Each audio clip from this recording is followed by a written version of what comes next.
when man seeks to make himself the center and source of his own life. Very holistic vision, you know. I think it's a very devotional. Sounds like, Bhakti yoga to me, actually. He's a great Christian theologian. So what does Bhagavad Gita, Ishopanishad kind of confirm this kind of way of thinking, this kind of consciousness of an interdependence of all living beings? You said interdependence, right? Yeah, interdependence and dependence on God is the original source of all life. So, Bhagavad Gita, if you look at Bhagavad Gita in the 4th chapter, it says, there's an important verse, a famous verse that says, if you're seeking knowledge, learn the truth look for a guru, look for a teacher. But then the next verse, I like even more personally. It says, and what are you going to learn? What is that truth that you're going to learn from a self-realized person? It says that that knowledge that you would learn from an authentic teacher would be a knowledge that teaches you that all living beings are part of the Supreme, and they all belong and are precious, beloved to the Supreme. So I love that verse. And then Ishopanishad says that everything moving or non-moving within the universe is controlled and owned by the Lord. And therefore, we should only accept those things that are necessary for ourselves, that are our quota, and not accept out of greed, greed-based living, not accept more than that, because I'm conscious of who everything really belongs to, and that is the Supreme Person. So, if you think about it, this idea of interconnectedness, I was thinking that, so as humans, we breathe oxygen, right? Actually, my son has this really beautiful song he does, that again you could find on SoundCloud, but it's very, it's almost like a rap. It's very jazzy, and he says, how does it go? We all breathe air, we all bleed blood, we all break bread, we've all been there. It's really, huh? Yeah, that's the beginning of the Jita. Yeah. So, it's like, so what I was just reminded of that, what I was thinking is as humans, we breathe oxygen, right? And we exhale carbon dioxide. But then you have the plants and the trees. They breathe in carbon dioxide and exhale oxygen. Wow. What does that say to you? Anybody, does that bring up anything for you? Welcome. Good, we have one more chair. Yeah. We have a perfect amount of chairs. So does that mean, what does that bring up for you? Does that say anything in particular? Yeah. That we kind of, even though us versus plants have really different bodies, we kind of evolved to benefit each other. And we benefit each other, right? Yeah. Yeah. We kind of need each other, right? Mm-hmm. That's pretty, I think that's quite profound, Like, I was having this conversation with someone a couple days ago that Darwin talked about the survival of the fittest. But there's a woman scientist who's been doing a study of fungus. Have you heard about this? You've heard about that? Fungus, yes. Yeah. So this fungus, which you think of as being like a very, very low life form, they're all like, maybe you can explain it better than I can.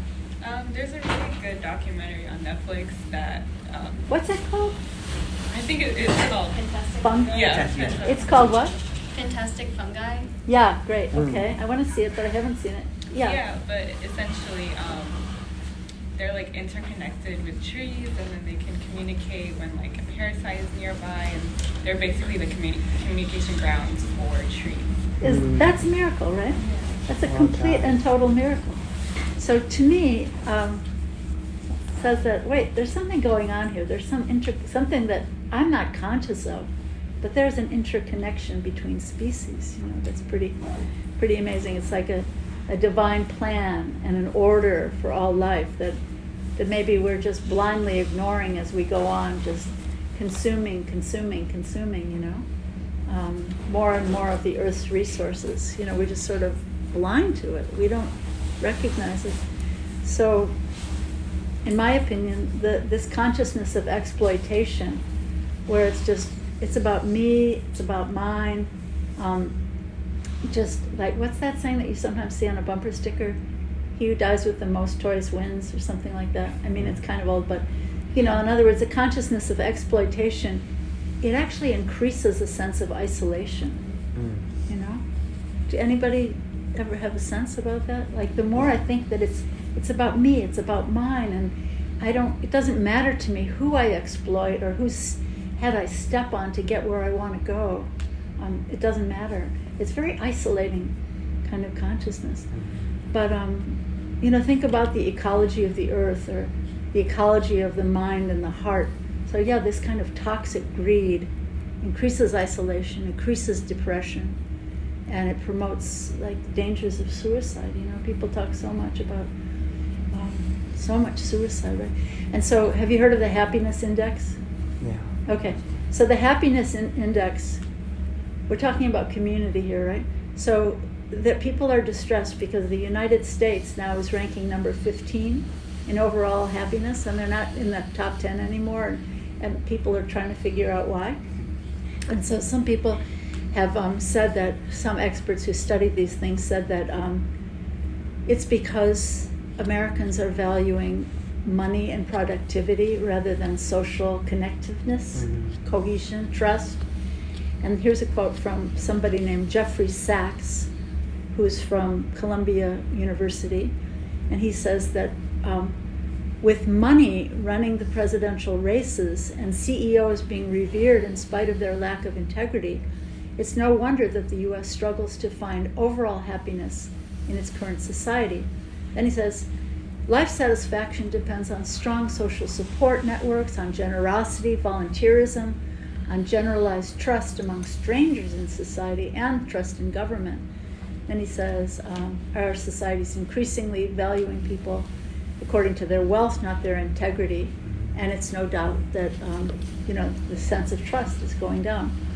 And then there's one other thing that's really, really interesting that I just ran into yesterday, that Harvard University did the longest running study of happiness, and they followed certain people for kind of decades, starting as a college freshman or undergrad, and then okay, you have kids and this, that, and you get married or you get divorced, you have kids, so they follow these people, and these researchers have found, after studying people for years, that good relationships lead to health and happiness, and the trick is that those relationships need to be nurtured. Like, you might think, well, I really love my grandmother, but well, do you ever give her a call? So yeah, health and happiness, isn't this interesting? Health and happiness are connected with good relationships, and the trick is, they say, good relationships need to be nurtured.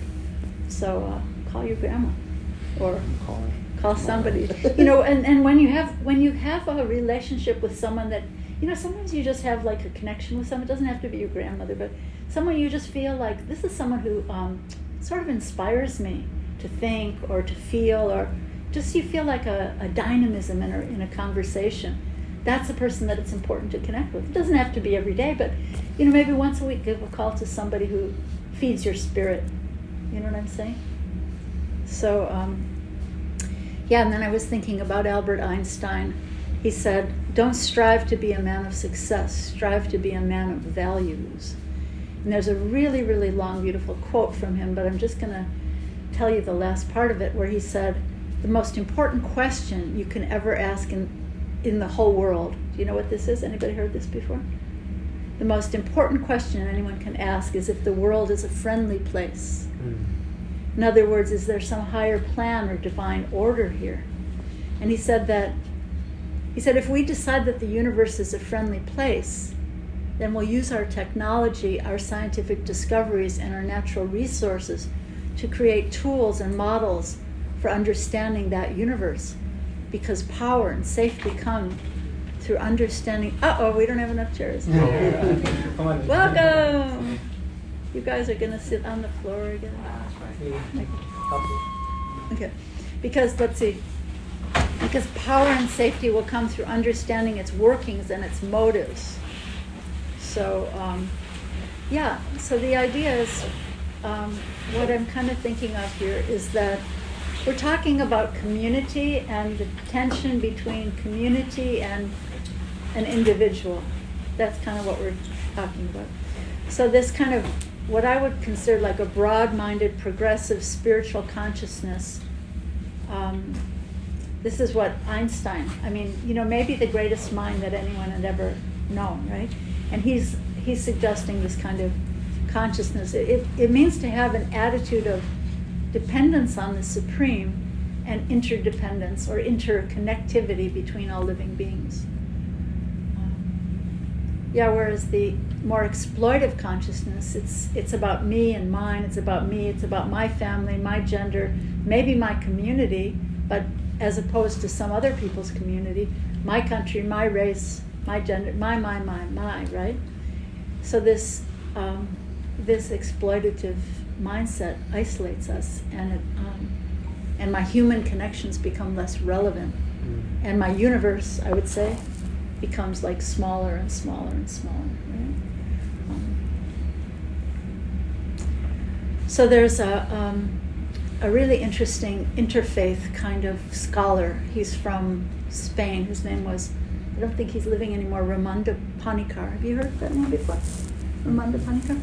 Anyway, he is a Catholic, and he says that instead of building big pyramids of power, he says in our materialistic culture, the big pyramids of power are collapsing.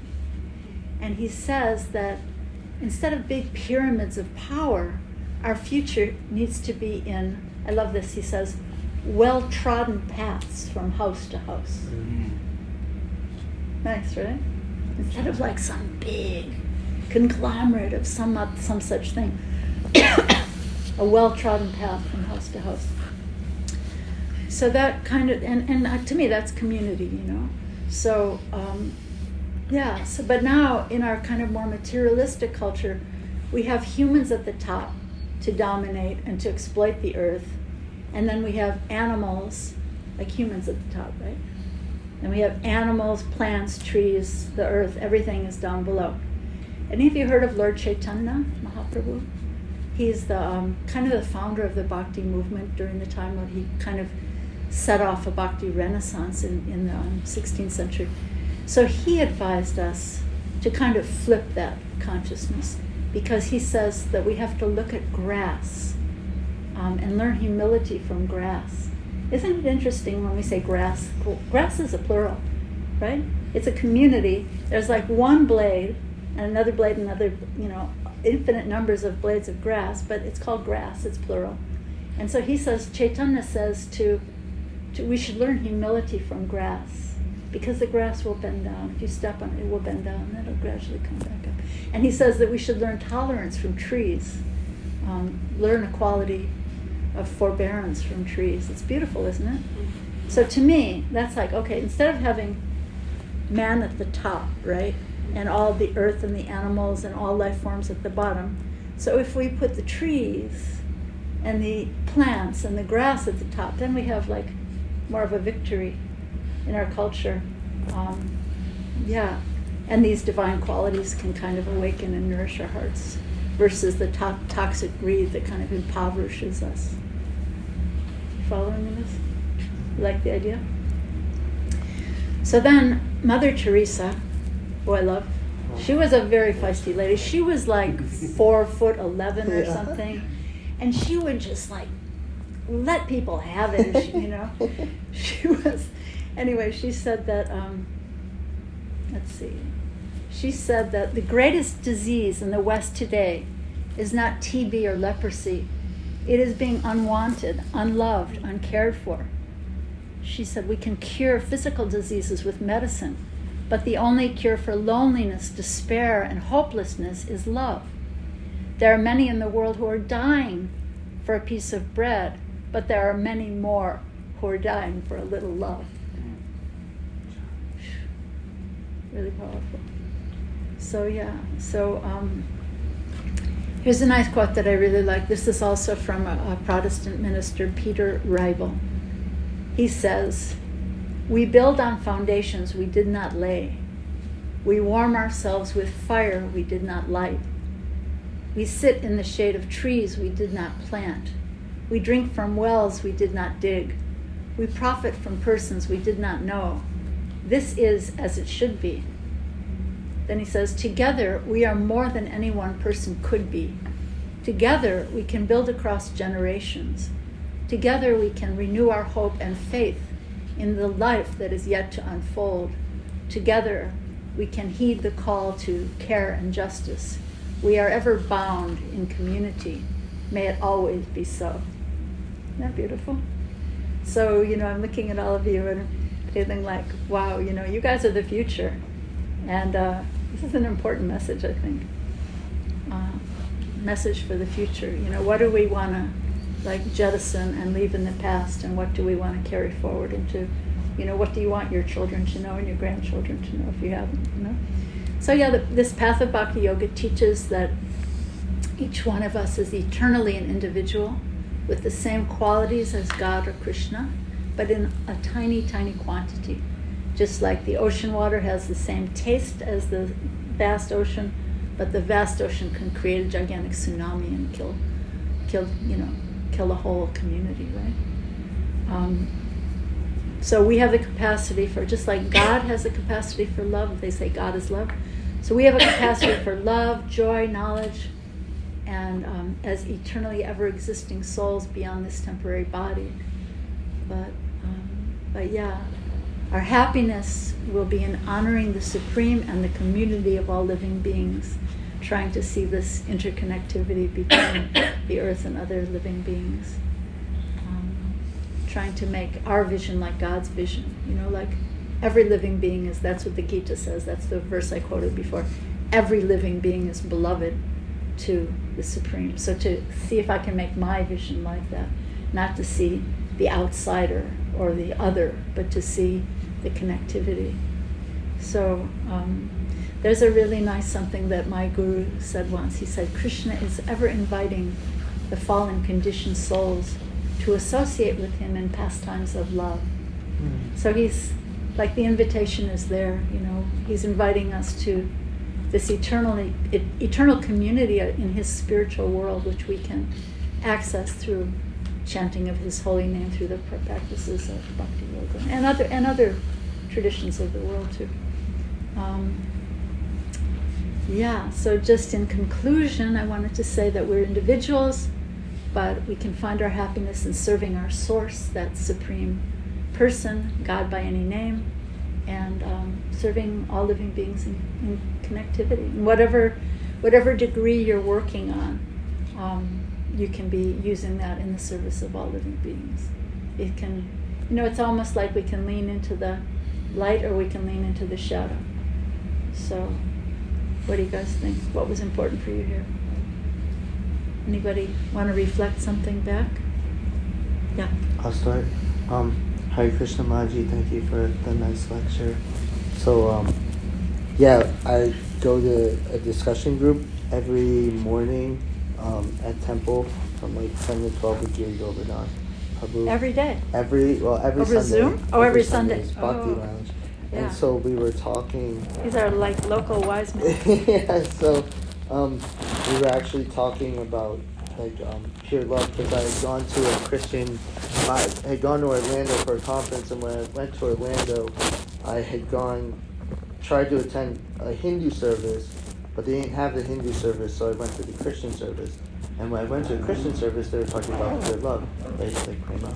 So I was like, wow, this is so beautiful, and it brought me to tears, and it's just like this really beautiful experience. So I really like your incorporation of Christian dialogue to make things a little bit more clear where they might be murky. And I was talking to Giri Govardhan. We read 1 Corinthians 13 where God is describing what love is and the different qualities of love, and it was really beautiful. So it's we're all connected. I come from a Christian background. I grew up Catholic myself, so it's sometimes the teachings can get lost in a lot of the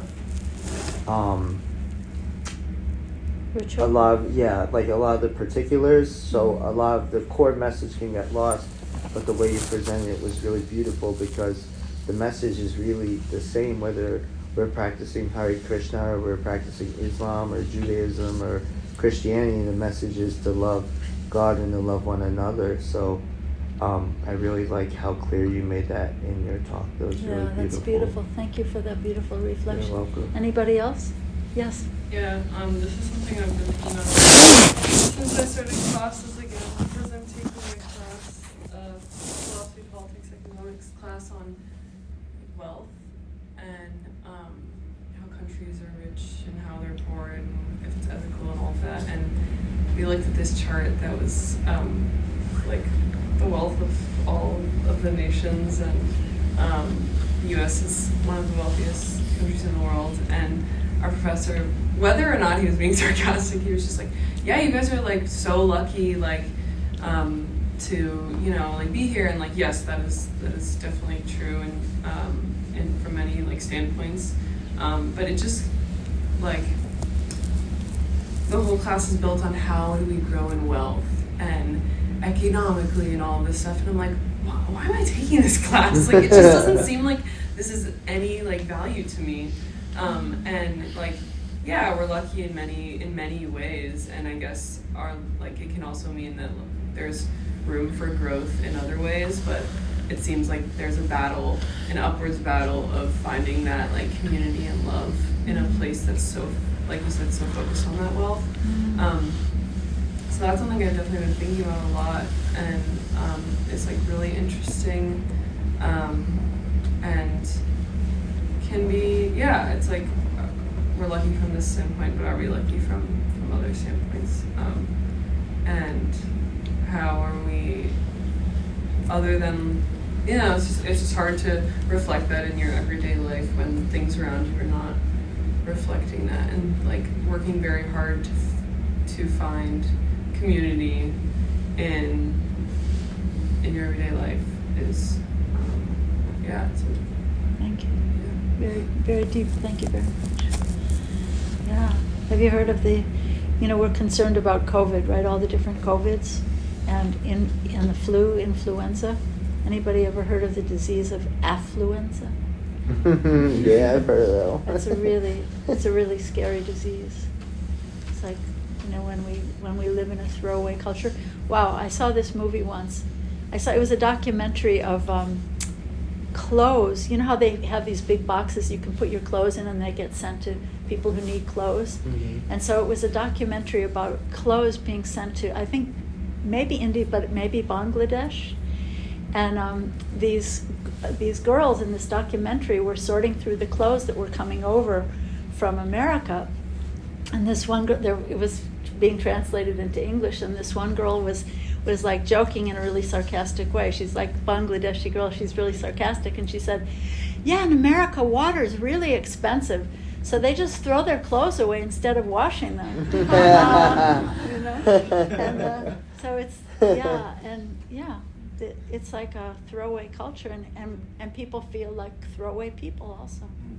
So like, maybe some of you come from a culture that isn't so affluent, and you're feeling like, oh gosh, all these fat Americans talk about this, but they don't know what it's like to actually be poor or be hungry, or so there needs to be a balance, and feeding the heart is important. Feeding the stomach is important, but feeding the heart is also important. Mm-hmm. What else? Yeah. I really resonated with your message, and then adding on to like your point, I feel like in society, like we're always kind of chasing like external like validation, and it's very like at some point like you can have like X amount of money, but it's very unfulfilling and it kind of like lacks meaning, and it kind of creates like an us and them mentality, like you were saying, with like you kind of alienate yourself and isolate yourself, and which makes it harder to connect with people. But like once you like realize and like break down like those differences, you can see that we're all like interconnected and related, and we share so many similar experiences that no one we've like never like resonate with, because we're so narrow visioned on like our own individual journey, when in reality it's a shared communicative process. Yeah, so wise. Thank you so much. You know, you reminded me of something that I heard during COVID. It was a little reflection by a woman from, I believe she was from Portugal. Her father was a billionaire. He was a billionaire, and he died of COVID. Wow. And this is really an amazing reflection, because she was saying that, welcome, please come in. So we're out of chairs, but we have a nice floor. We have a sheet.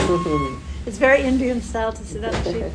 Anyway, so she was saying that her father was a billionaire, and when he was dying of COVID, and he was trying to breathe, his billions of dollars in the bank were not helping him get the air that was free everywhere. His billions of dollars could not help him access air which is free everywhere. Amazing, huh? What else? Yes?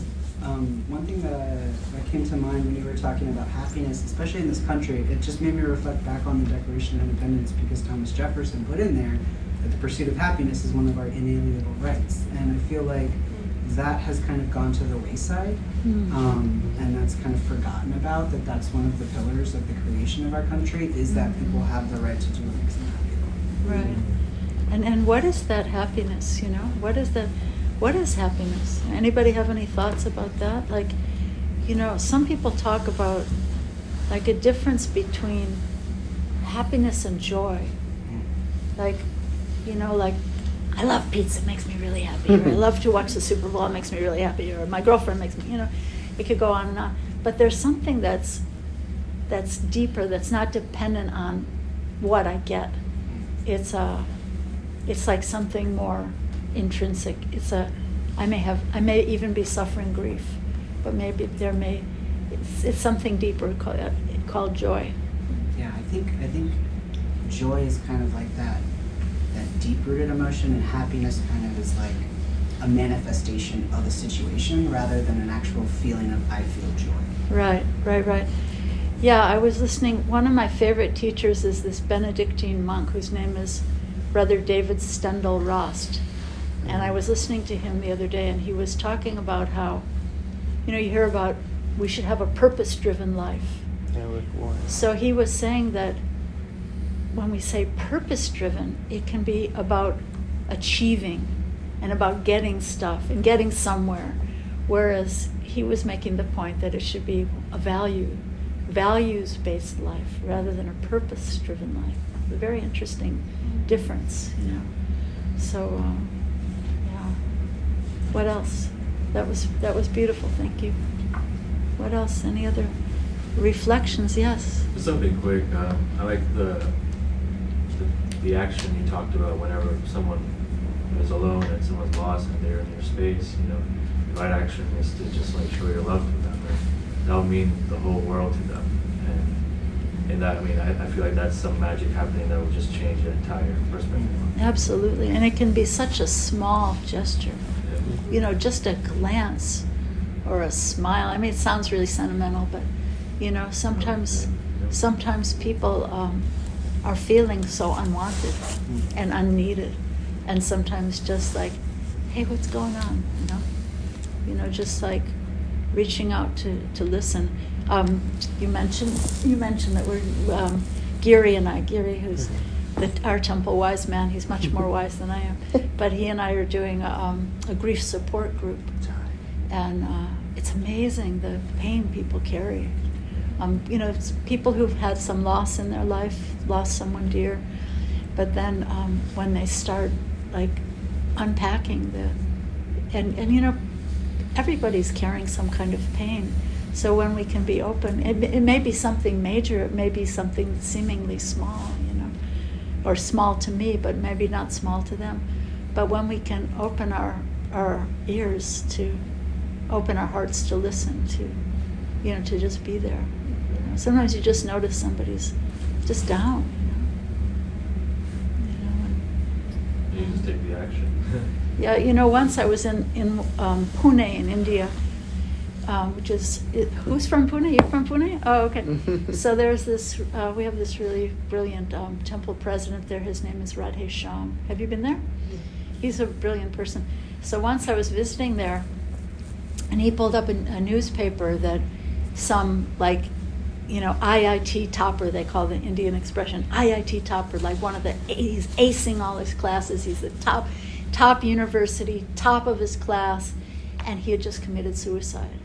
And he left a note saying that here he is, you know, he's acing all his classes, he's in the top, everybody in India wants to get into IIT, right? And he committed suicide, and then he left a note that he just didn't see any meaning in life. He didn't see any purpose. All his studies and all of his acing all his classes, he saw no meaning, and so he took his life.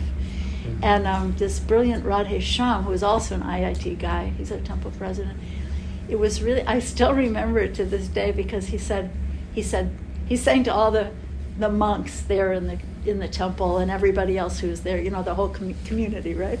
He's saying, this is our fault. It was very moving. He said, this is our fault that this young man took his life. Why? Because we didn't get to him in time. It's very moving. We didn't reach him in time to tell him, no, your life has a purpose. Your life has meaning. You know, Krishna loves you. And everyone is interconnected, right? There's love, there's hope, you know. What else? Yes? I really liked your reminder to actively foster our relationships with the people that we connect with and that we love. Because I feel like that's just, well, I don't know, I kind of struggle with that sometimes. So it's always good to just like remind myself to do that. And I think it fosters a sense of gratitude, and it makes you want to keep doing it over and over again. Yeah. And to kind of connect to what Sam was saying, I started reading this book by Ram Dass, and he talks kind of exactly what Sam was saying about how there's so many amazing lessons in the world, but it's getting bogged down by like focusing too much on a ritual, going through the motions, materialism.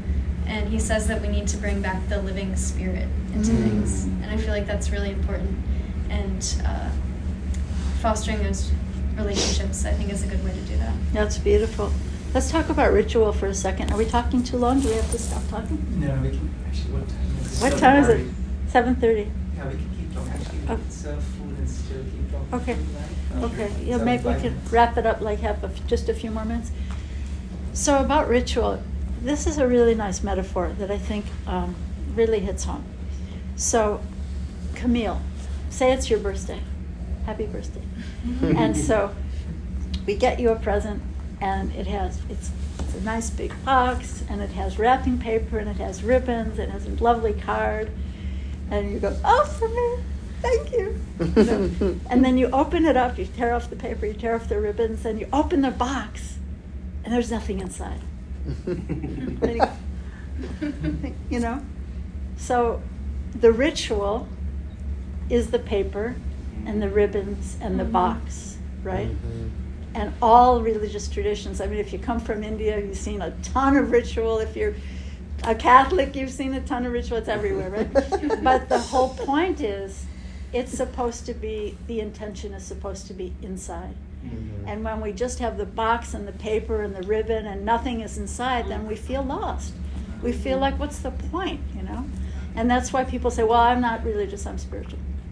You know, because what's missing from the religious? It's the intention that's been lost, you know?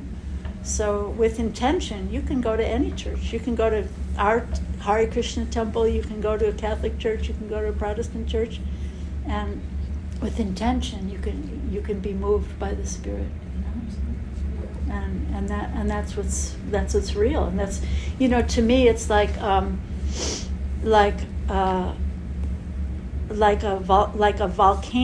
volcanic lava, right? Hot lava. It's coming down the hill of this volcano, and if it touches you, you know it. You're burnt. It's fire, you know. But sometimes in religious communities, or any community, even if it's not a religious community, it could be any community, people become a bit calcified, and it becomes cold and hard, and and rigid. You said rigid? And routine, like you're just going through the Routine, motions. just going through the motions, right?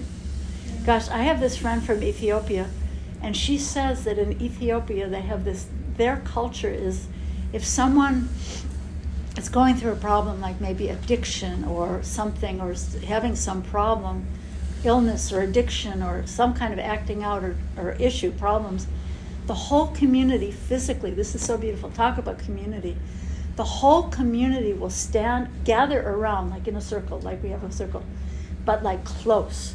They gather and hold that person because what you're going through is what we're all going through. So, isn't that beautiful? We have to hold you now because you are the manifestation of something. There's been some loss or some disconnect in our community. So it's our job now to hold you and to find out what have we done wrong. It's really beautiful. I want to just close. You want to say something? Go ahead. Yeah, Manji, I was going to say, so one thing that I found to be very true is like through my Bhakti practice, like I used to struggle, like I've experienced a lot of loss in my life from the time I was like really little up until like now. Wow. And people still, people still pass. But like through my practice of Bhakti, not only have I become like more empathetic so I can connect with people's hearts on like a deeper level, but like I don't experience grief in the same way, and I don't we talked about that loneliness that we feel. Like when I was Catholic, I didn't feel so close to the Lord because I felt like we're taught that God is going to punish you, right? Like you do something wrong, like God is going to punish you. But in Hare Krishna, we're taught that God loves us no matter what. Like Krishna always loves us. It doesn't matter how far we've fallen or what we've done. Krishna is always there and accepting and loving of us. So there's always someone who loves us in any situation, no matter what. And that carries me through pretty much everything. I would say, just knowing that I'm always loved and I have this great ability to share that love with others. Beautiful. Thank you. So yeah. That's beautiful. Anybody else have anything they'd like to share? I think you had something. Right? You had something? Yes. Yeah, I just wanted to add on to the thing that the idea which you mentioned about like the grass, and it's just so simple. But The what? the grass. Yeah, the simple of- grass. Yeah, just so simple. It's a but, community of individuals, right? Yeah, bending towards everyone. I guess that was really inspiring. Thank you. So yeah, we have to reverse that. Instead of having humans at the top, we will have victory when we reverse it and flip it, right? Yeah, peace. It's still a good idea, right? That's sorry, but that's my generation. It's dual meaning. Yeah. It's great. But I just wanted to close with one other thought that you guys reminded me of. So there, in the shamans from the Native American tradition, if someone goes to a shaman and they say, I'm depressed, I'm suicidal, I'm having serious issues, the shaman would traditionally say to the person, when did you stop singing? When did you stop dancing? When did you stop sharing stories, in community? And when did you stop taking time to, in silence also? When did you stop? So, yeah. Thank you all so much. What a brilliant community. Thank you. Haribo. Really an honor to be with all of you. Thank you so much. It's an honor to be So with you, we can actually Mataji. keep going more if you like. It'll take us 5 minutes to get the plates out. Okay. What do we want to do? Do we want to keep talking, or do we want to break into? We can keep talking as Yeah. we eat. If The way to a person's heart, not necessarily just a man, but the way to a person's heart is through the stomach. Yes. Yeah. Oh, yeah, you had something to share. But before we do that, I'm sorry. Can we just officially thank our speaker today for the one Oh, talking? thank you. I have to thank all of you, because usually I'm just talking to my own self, so over Zoom, so. No, it's very inspiring, the nice thoughts centered on empathy and connectedness. Ah, thank you. Really picked us up. Thank you very much. And, again, officially, we hope you come back soon. Thank you. Right? Thank you so We'd much. all like to thank Thank you. Yep. You're studying anthropology, right? So I So it's a cat connection. Yeah. you're also Yeah. We're studying. in the same class. And- Actually, she walked in. I was like, So, "Oh, are you, hey." are you studying Public anthropology? health, nice. Oh, okay. You're studying what? Close. Public health. Oh, that's important as well. Close. I'm a sociologist, so Wow. yeah. So we're I on the heard same this section. quote from Margaret Mead, you know, Oh, yes. the famous Yeah. Margaret Yes. Mead, right? I mean, she has that famous quote about community, which is not the one I was thinking of, but she says something about never think, you've heard this before, never think that a small group of concerned citizens cannot change the world. Yes. In fact, it's the only thing that ever has. Yep. So that's a famous one, but then there's one that's not as famous that she said that I heard. Listen to this. Some student of hers in one of her classes was asking, at what point do we see that there is developed consciousness or community, basically? And you know, they were expecting an answer like, well, when we see like clay pots or you know a piece of something chiseled into an arrowhead or something like that. That's not what she said. She said, when we see, this is really amazing, when we see a femur bone, when there's like a corpse of an animal or a human, and they see that there was a broken femur bone that's been healed, that's where we see the beginning of a socialized society or community. And so the person asked why, and she said because if an animal breaks its femur bone, if it doesn't get help, it doesn't. If some other animal or human doesn't help it get to water, it's going to die. Or if a human being doesn't get help when they break their leg, they'll die.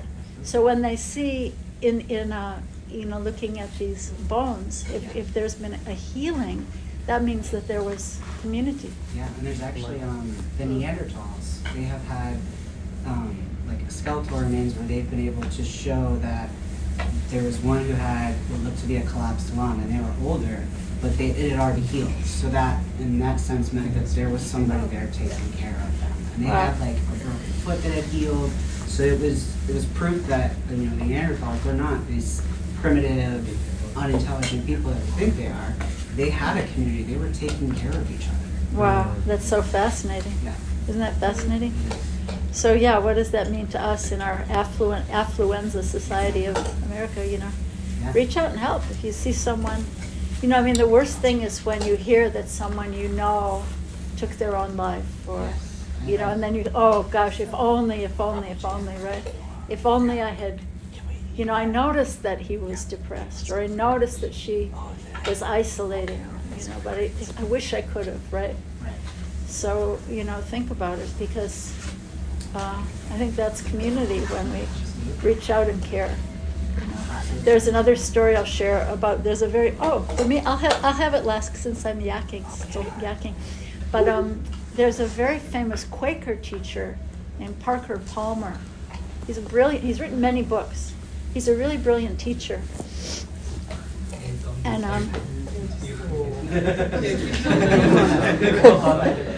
well, Community, Mataji. yeah, right. Haribo. Until someone says, well, don't mind if I do.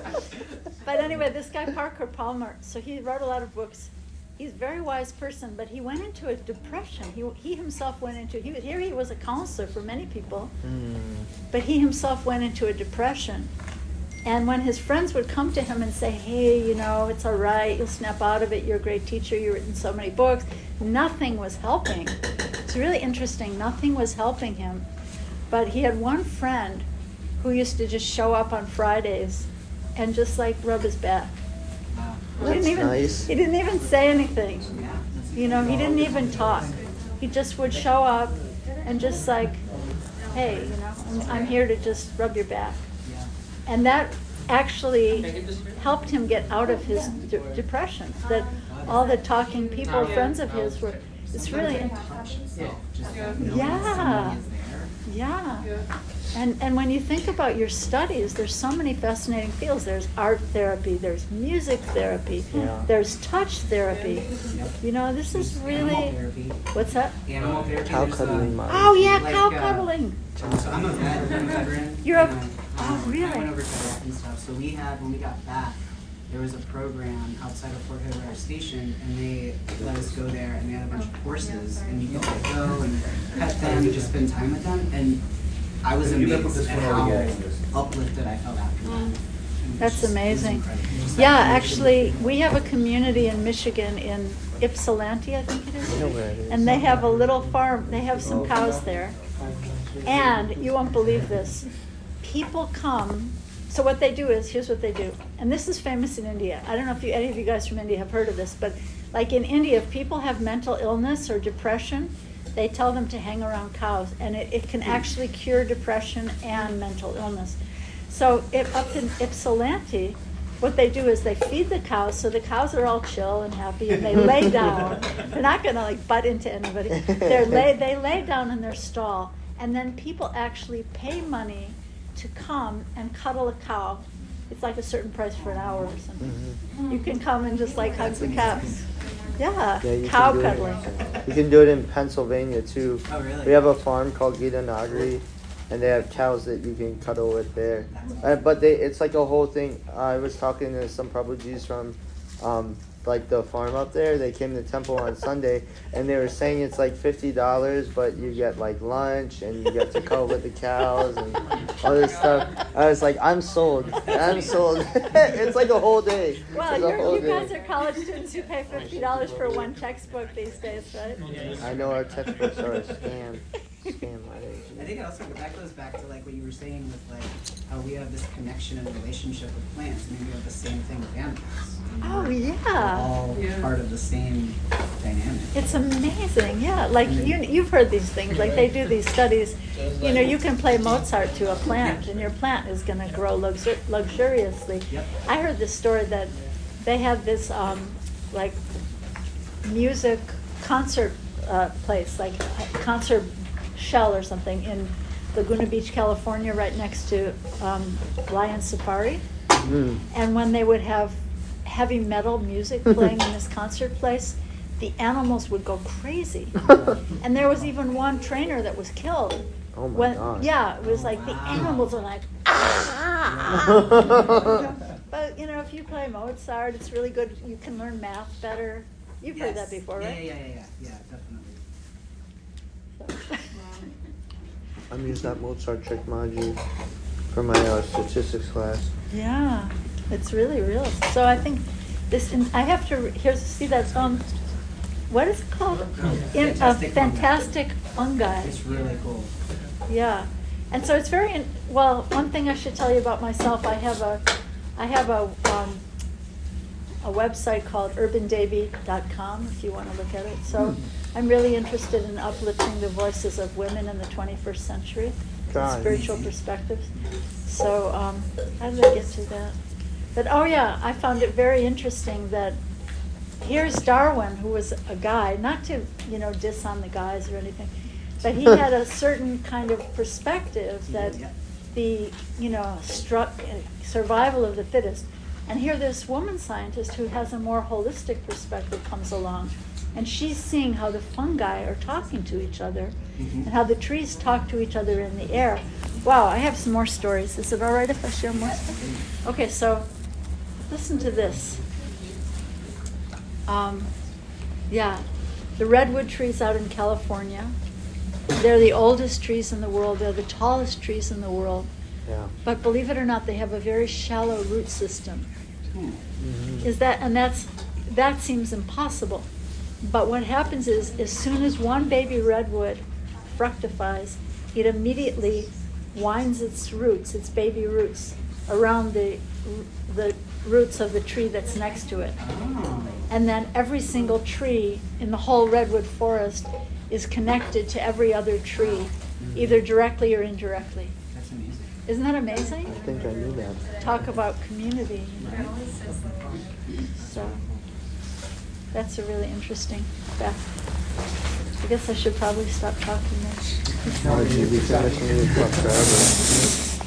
There's another redwood fact that's pretty interesting too, is that